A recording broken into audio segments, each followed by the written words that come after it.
Hi, families. Hi, bye. We're here today with our nature nugget, giving you an update on our ladybugs or lady beetles. In fact, that's the actual name of what a ladybug is. It is let's see, I gotta flip back to my lady beetle page.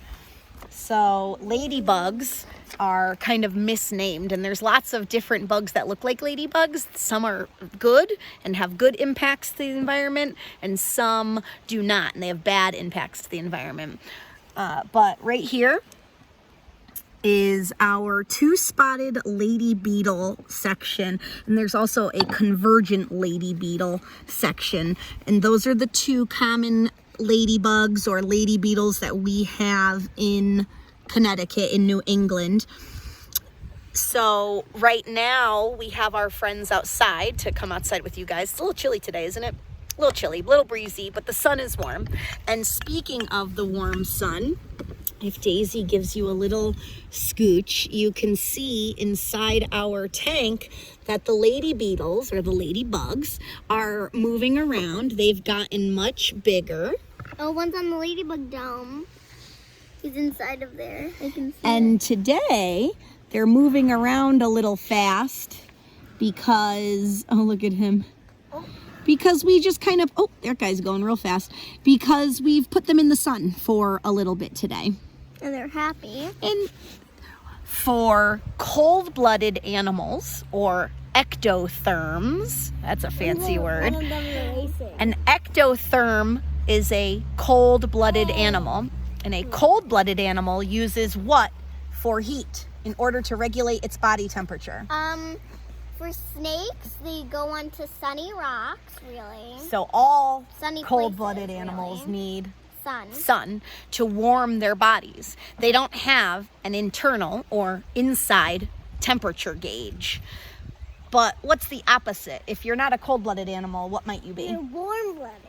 Which means your body generates heat, and you have to keep yourself warm by dressing appropriately when it's cold outside. Because we're If warm. your body gets too cold or too hot, say with a fever, then your body's not functioning properly. But for these animals, and for reptiles and amphibians, they choose where and how to get their bodies warm or cold. And so for a tiny insect like this, what do you think might happen if it's too warm? If it's too warm, it might, die. It could die. Very good. It could burn. It could burn. Very good. It could dry out. Paralyze. Very good. If it's too cold, what do you think? Freeze. Freeze. It turns Same into thing. Like a tiny statue. Very good. So we have to be careful. We can't leave them out in the sun too long because they're such tiny little animals and organisms right now. But we know what we do have to keep in the sun. So the other thing we wanted to share with you before we go today is another insect creature that we have been taking care of. These are all insects. An insect is defined by, we said last time, it's 6 legs, its metamorphosis, its segments of its bodies. Usually it has a head, an abdomen, and a thorax. That's back there.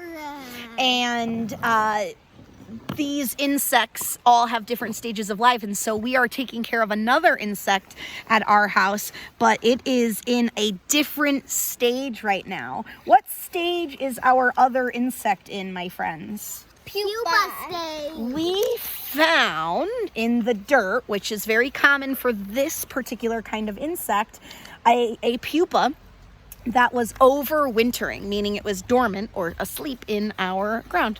And it was a bit of a surprise because it's kind of a big organism, as you can see. This is the pupa of a tomato hornworm moth.